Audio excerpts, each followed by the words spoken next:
Igitabo cy'Intangiriro umutwe wa 20. Aburahamu na Abimeleki. Aburahamu ava aho ngaho ajya mu gihugu cya Negevu, atura hagati ya Kadeshi na Shuru, hanyuma ajya i Gerari ahamara igihe. Aburahamu aza kuvuga ko Sara umugore we ari mushiki we. Nuko Abimeleki umwami w'igihugu cya Gerari yohereza abantu kumuzanira Sara.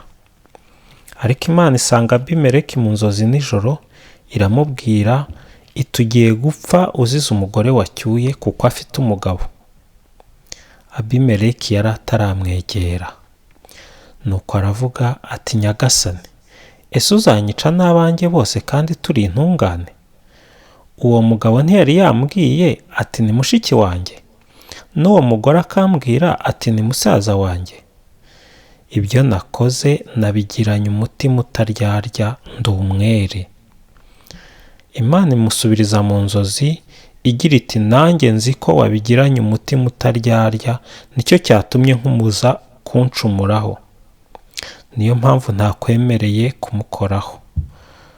Noneho subiza uriya muntu umugore we, kuko uriya ari umuhanuzi, azagusabira ubeho. Niba utamumushubije, umenye ko uzapfa nta kabuza, wowe n'abawe bose. Abimeleki arazinduka, ahamagaza abagaragu be bose, abatekerereza ibyo byose. Abantu bashya ubwoba.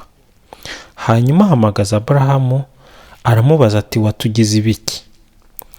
Nagucumuyeho iki cyatumye njye n'igihugu cyanjye udushyira mu cyaha gikomeye gityo? Wangiriye ibidakorwa. Abimeleki arongera ati ibyo wabigize ushaka kugera kuki? Aburahamu ati nuko nibwiraga nta hantu ntibubaha Imana na gato, bazanyica banziza umugore wanjye. Byongeye kandi ni mushiki wanjye kuko dusangiye data, ariko ntidusangiye mama. Ubu ni umugore wanjye. Ubwo Imana yankuraga mu nzu ya data ikanzerereza, nabwiye Sara nti dore ineza uzajya ungirira aho tuzajya tugera hose.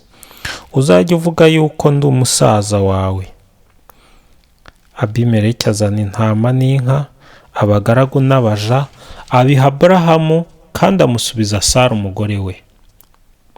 Abimeleki aramubwira ati mbese nturora igihugu cyanjye cyose? Uzatura aho ushaka hose. Abwira Sara ati dore mpaye musaza wawe amasikeli 1000 ya feza, koko niyo azababera abo muri kumwe nk'agatambaro kabakinze mu maso, kugira ngo ibyabaye byoye kubibonamo ishyano, naho wowe ubaye umwere rwose. Aburahamu atakambira Imana, ikiza Abimeleki, ikiza n'umugore we n'abaja be barabyara. Kuko Imana yari yaragumbahishije abagore bose bo mu rugo rwa Abimeleki, ibahora Sara umugore wa Aburahamu.